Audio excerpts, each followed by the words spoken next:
Strawberry reclining chair. Supposed to sit in it in a reclined manner, maybe smoking a cigar. Just like this one. Antwerp's an incredibly stylish city, but it doesn't shout about it. It's cool, classy, cares about design, and isn't afraid to take risks. Who said Belgium was boring?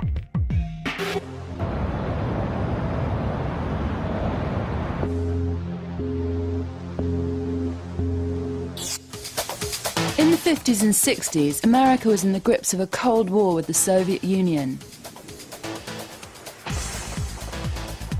While confused kids did duck and cover drills, the government built underground fortresses to house the 129 nuclear missiles aimed at the USSR. The bunkers were later decommissioned and sold off to the public. But in a country where space is not an issue, I was curious to see what made people want to go underground.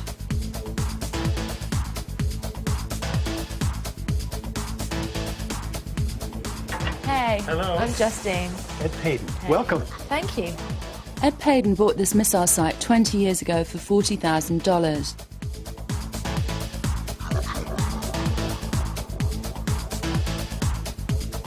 Quite an industrial space at this point. The first thing you notice is the front door.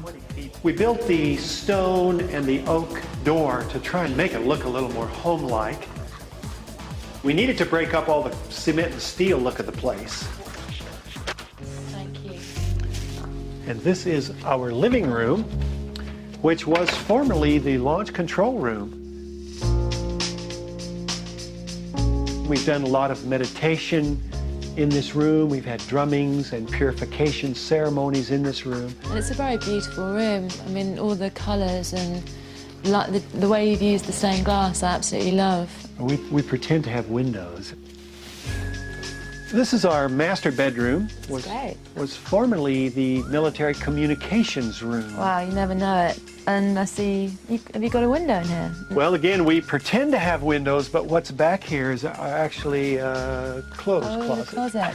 Now, actually, this is an interesting bathroom. This was the old crew bathroom when the base was active, and actually, there was a metal stall division here, which we didn't want that anymore, and so we're left with these two toilets side by side, and actually you can kind of consult while you do your business. Yeah, it's actually very romantic. The bunker has other quirky features.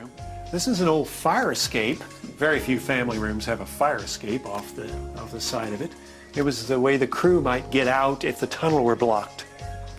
But best of all is the temple room. This is my favorite room. It's incredible. I mean, it actually looks like a 60s James Bond pad or something. Yeah, we like having parties in this room. Yeah, I can imagine.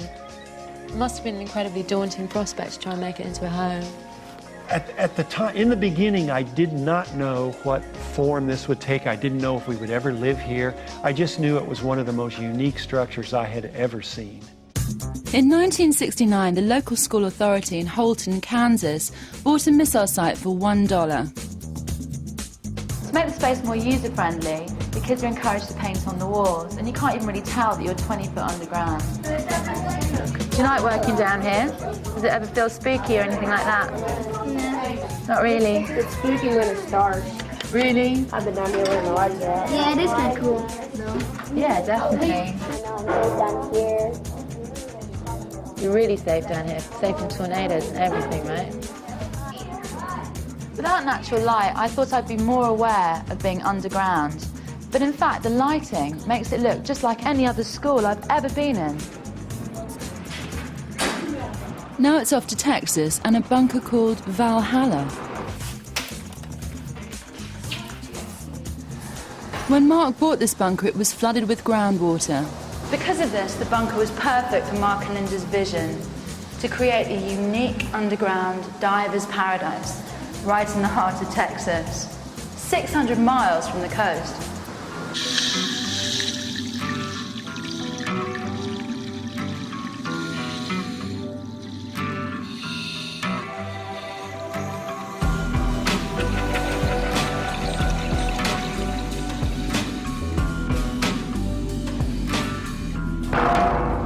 These huge blast doors are for safety, but this is like walking into a torture chamber, really.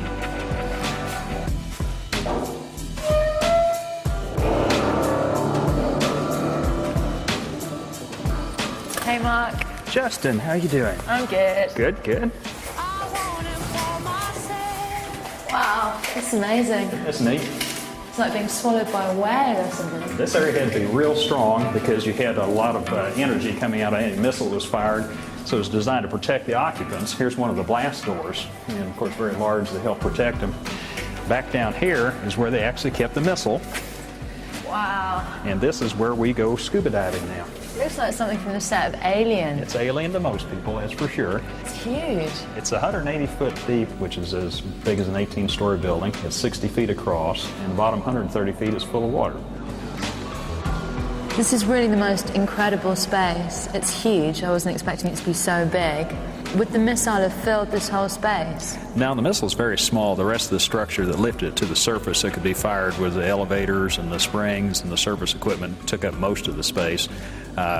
When you first walk into it, it's kind of a big mole hole for people is what it is. It was pretty impressive first time we walked in there. It was just kind of really awe-inspiring to see something this big that you really can't see at the surface at all.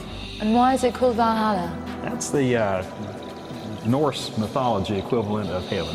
And with the Cold War and the cold water, it seemed kind of appropriate. Yeah, definitely.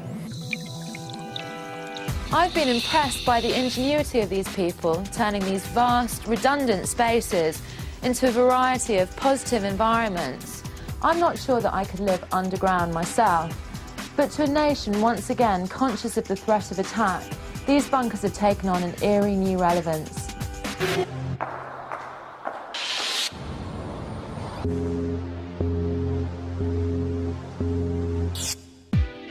Dennis Lasdun is surely Britain's most slagged off and misunderstood modern architect. Prince Charles described his most famous work, the National Theatre, as a clever way of building a nuclear power station in the middle of London without anyone objecting. Lasdun was influenced by the modernist big hitters, Le Corbusier, Walter Gropius and Frank Lloyd Wright. But unlike his heroes, Lasdun disliked big housing blocks in repetitive parallel slabs. He wanted to create buildings that were intimate, not intimidating. He took inspiration from nature and called his buildings urban landscapes. At the University of East Anglia, he contrasted a smooth parkland setting with stepped pyramids, making artificial hills and valleys. When he built the National Theatre on London's South Bank, he didn't want to upstage its neighbours, Waterloo Bridge, Somerset House and St Paul's, so he designed layers of horizontal terraces which slope away from the Thames like an extension of the riverbank. He used acres of glass, not just to give a nice view, but because he felt buildings must relate to the city beyond them. He believed buildings belonged to the people who used them, so he created spectacular staircases and internal terraces where you're encouraged to mix and meet. At the UEA, he designed a walkway in the hope that students would swap ideas as they strolled past. He wasn't sentimental about the past either. In 1964, he built a shockingly modern new home for the Royal College of Physicians, bang in the middle of some of London's best Georgian terraces. I think Lasdun had a respect for the past and a real interest in understanding it. And in buildings such as the Royal Physicians College, he kind of refers to the buildings locally, and yet in a very modern language, and in that sense he was quite unique. Lasdun's colours connect with the Georgian creams. His grey bricks echo their slate roofs. The curve of the lecture theatre draws your eye to the terrace. But Lasdun's buildings aren't for wimps, and in the 80s he took a kicking in the backlash against modernism. This building's always been rather unpopular for one reason or another, but I think one of the problems is that it is grey concrete, and under a grey sky, grey concrete looks very dull.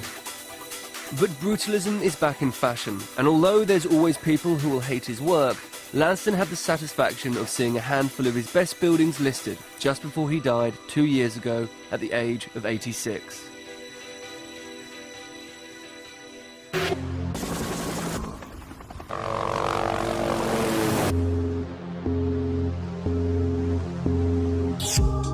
It's amazing what people get up to in parks these days.